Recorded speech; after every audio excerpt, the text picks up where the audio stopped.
Hey, it's Dr. Angela Beers again, and today I wanted to do a little talk on what focusing is. For those who are familiar with it, those who are unfamiliar with it, what I will share with you is a general how to actually integrate it and use it, transpersonally speaking. It is very transpersonal, as an assessment, as a way to open a therapeutic session, a way to establish rapport, a way to investigate and integrate. And so keeping in mind the framework of this being an assessment and an experiential at the same time. So this is part of your prepping for a client.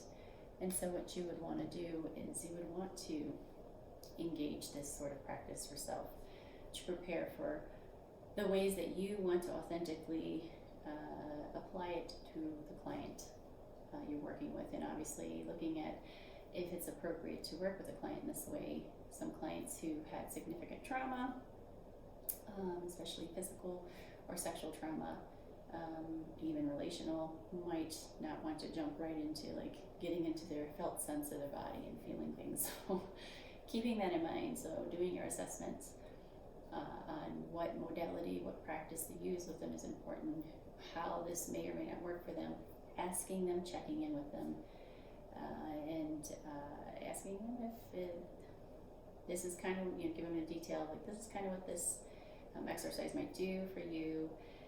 It's unique to each individual. Is this something that you are open to experiencing in this moment right now, or maybe down in the future?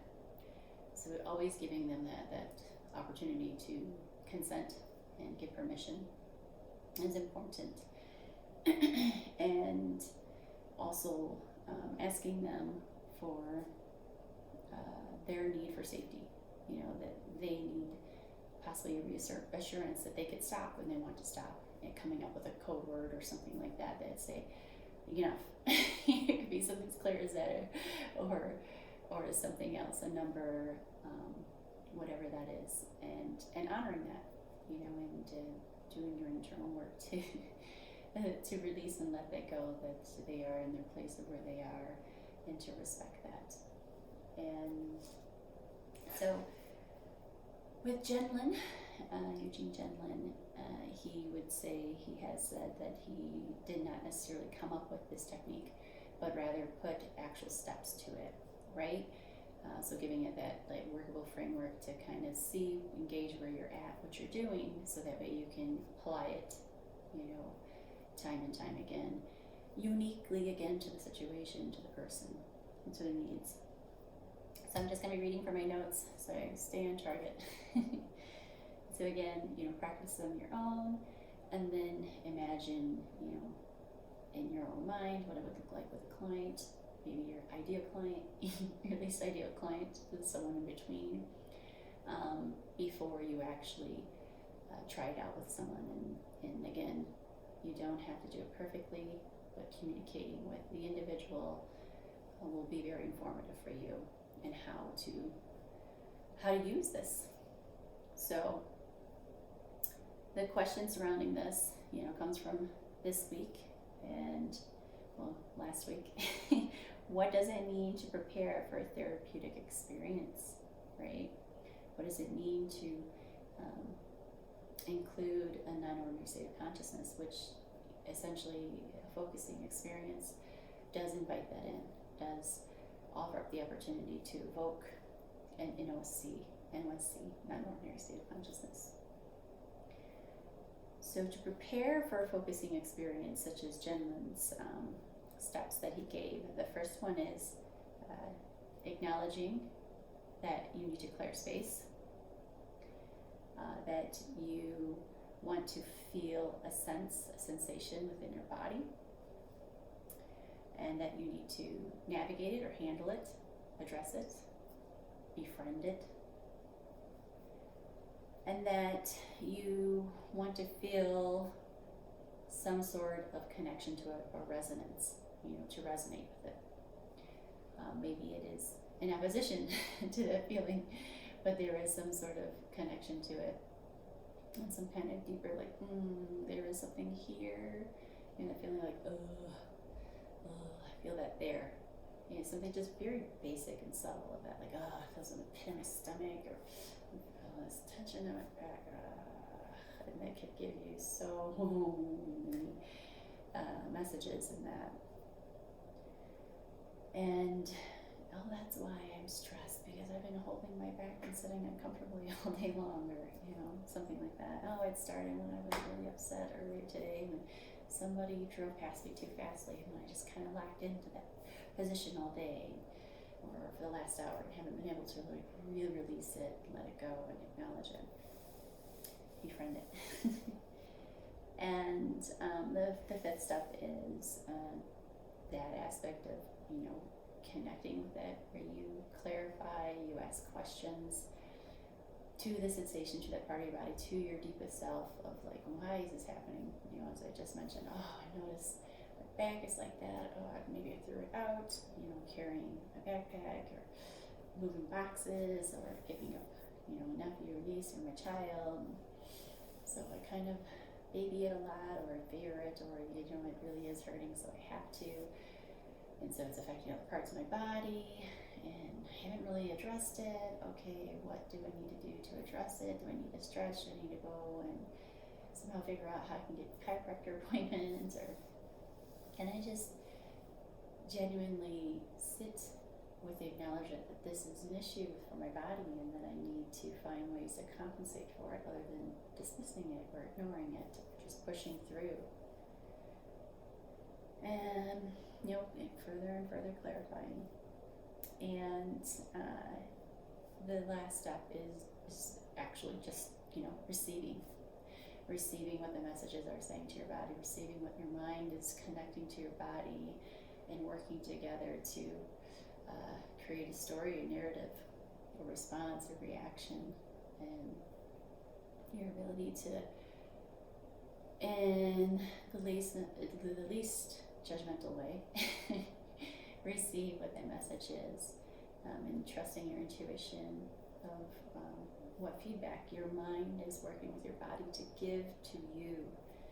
And you want to look at this as something that's within your own body, right? Your own practice of like connecting with this, doing these steps, going through, breathing in, giving space, receiving the message, connecting, resonating with it, and hopefully being able to apply another technique, such as breath or stretching or walking or a warm bath, chiropractor appointment,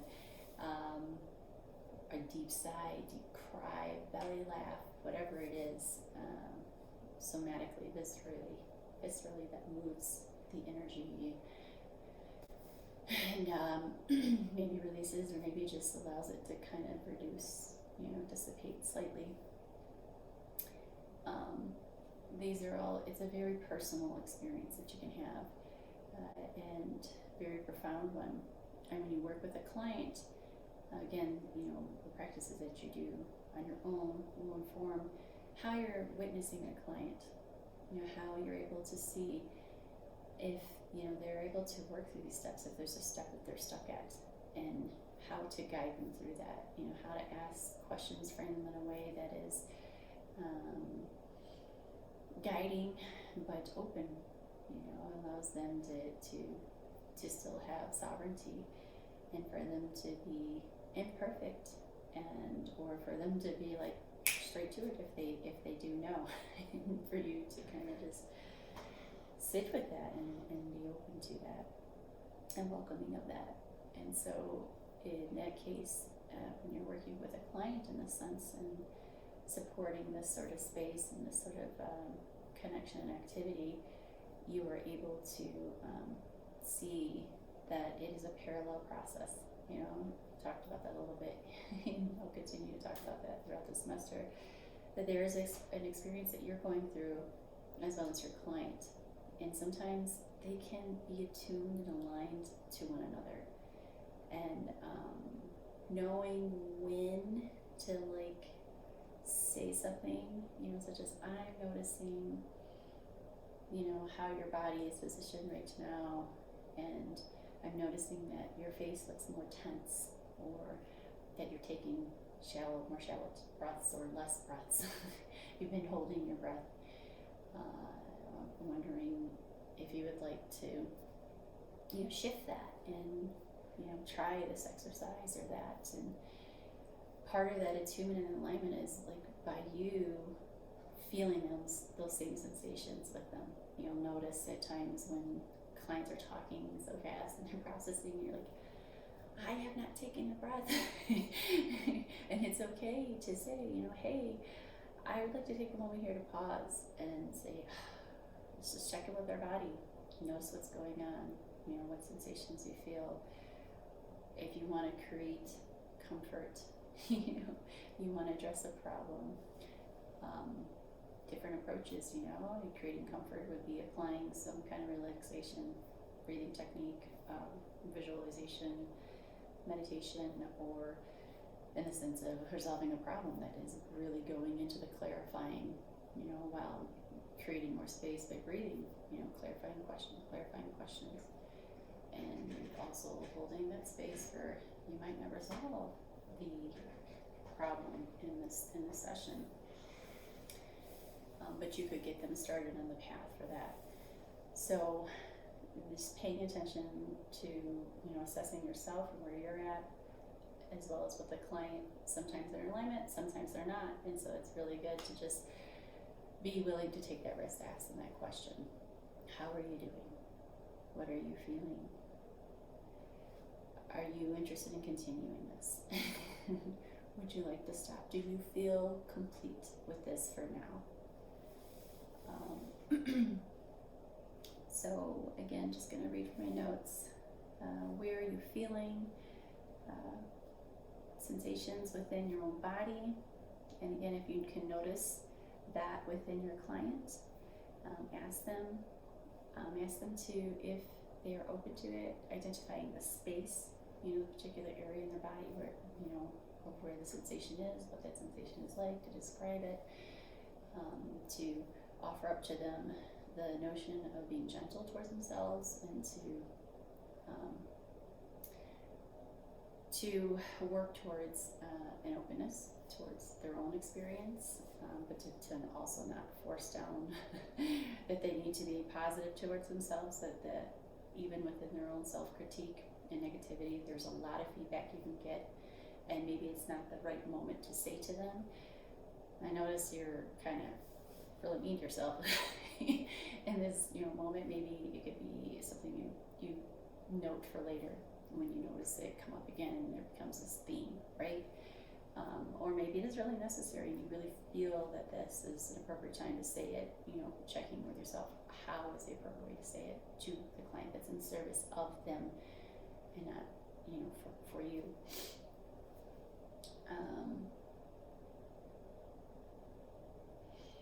So yes, again, to notice that with an exercise like this, it can be something that you can use to create comfort, relaxation, connection to self, or the addressing the problem within the body that's connected to the mind. They are one, they work together. Sometimes they work against each other.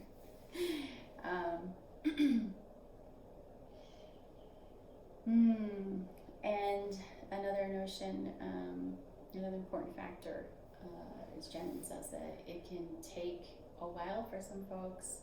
So knowing that this might take multiple sessions to actually just get to that, like they feel something, they're getting something from it.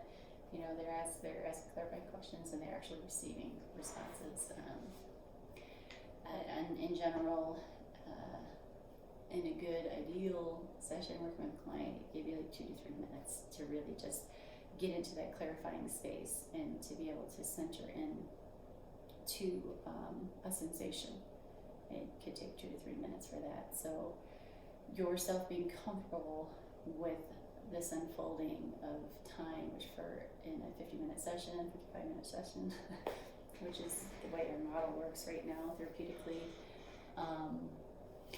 it could seem like forever, and it could seem like, oh, I gotta move this forward. So just checking in with yourself to be like, okay, this is a process. Let them be where they are, even if they seem like they might be a little lost or off track. Regarding assessments, again, this can speak a whole lot to you about where the client is and how they are relating to their body, to themselves, to their problems, to you. How a person would look doing this sort of exercise with you within the first couple sessions versus 3 months out can look completely different or similar depending on the individual. And there's a lot, no matter what, that you can get from that, of then helping you uniquely cultivate the therapy session for them. Of things could come out such as, how they don't eat before they come to therapy with you, and they're usually hungry, and they are dealing with this like hunger in their belly, whether it is a time factor or privilege, money factor, and you coming up with creative solutions around that. Maybe allowing them to come in and that y'all can eat together, which can also be, breaking bread with someone can be a very transpersonal, very connecting aspect, and can be therapeutic if you remind yourself about how to hold that space for including therapy into it. That you're not necessarily trying to save the person, right? Dictate this is how therapy's got to look, but that you're keeping that piece of like why they're there, what their goals are, what they've asked, what they've called you for. These are my presenting problems. You think these are things I'm struggling with. So you can also, another assessment is a very basic one. There's no paperwork involved in this, which is nice in these exercises. Assessments and experientials is what I call them. The other one is one that's very commonly practiced in both psychology, counseling, etc., is that orientation. Orient you as the clinician, as the counselor, will be looking at, is the person oriented to person, place, time, and situation, right? That would look like they know what day it is, they know what time it is, they made it here, they know, why they're here, where they're at, what they're doing, and who you are.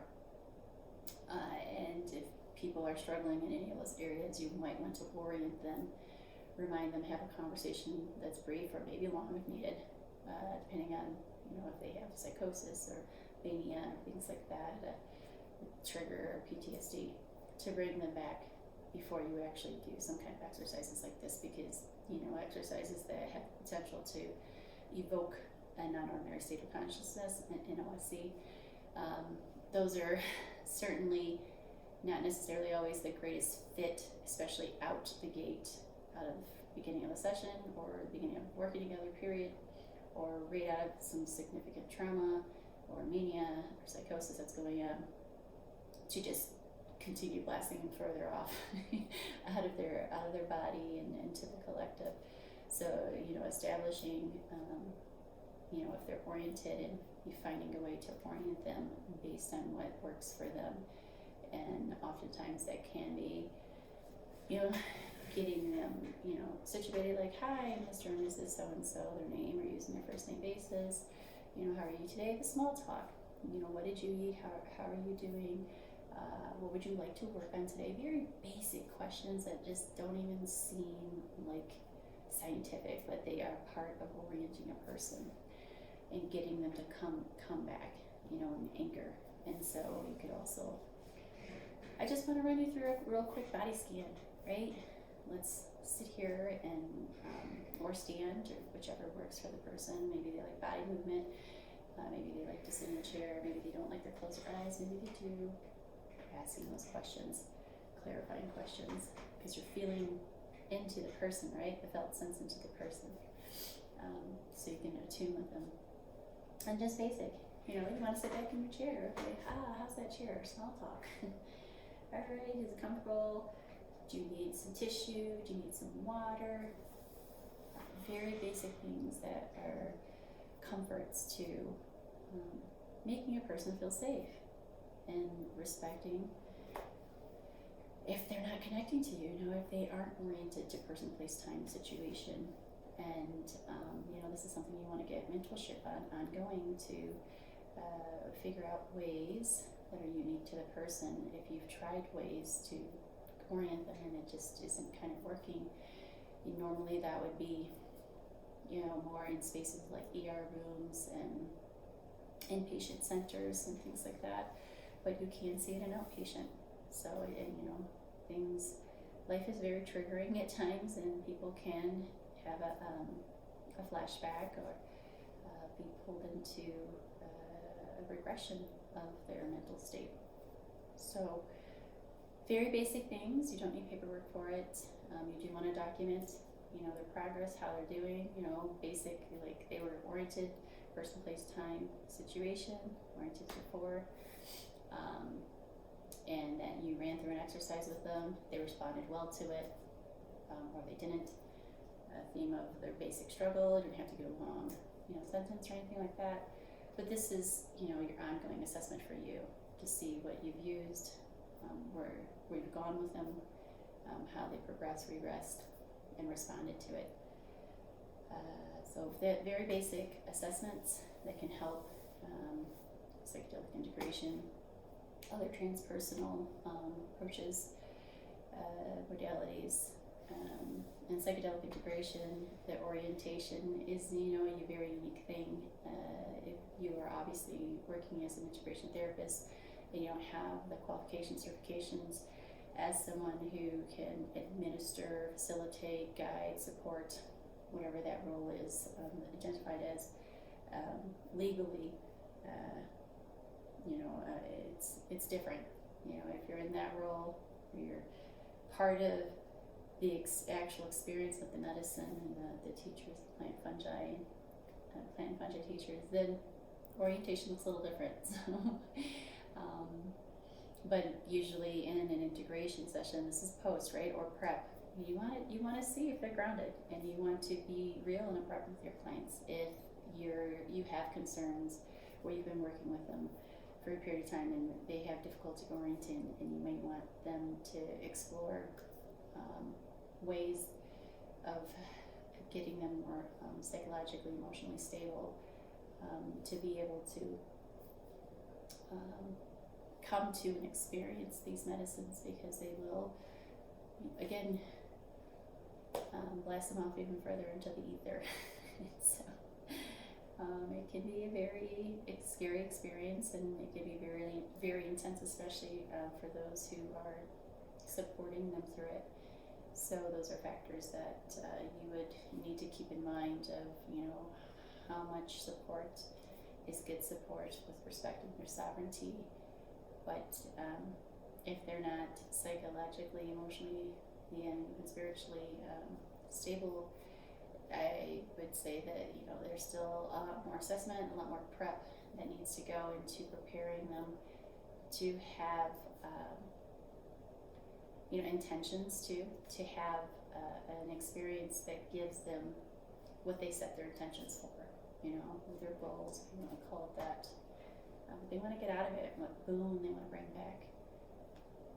And sometimes the boon takes a little while to integrate and actually receive and acknowledge. That's something for another day. But hopefully this was helpful and gives you something to work with what you already have, or with what you didn't have. So if you have any questions or thoughts that have come up during this, just shoot me a message through Canvas, where you can send me, your thoughts and questions on this particular topic or others, and that way you can respond at some point and hopefully answer adequately. All right. Thank you for your time. It's about 25 minutes. See you later.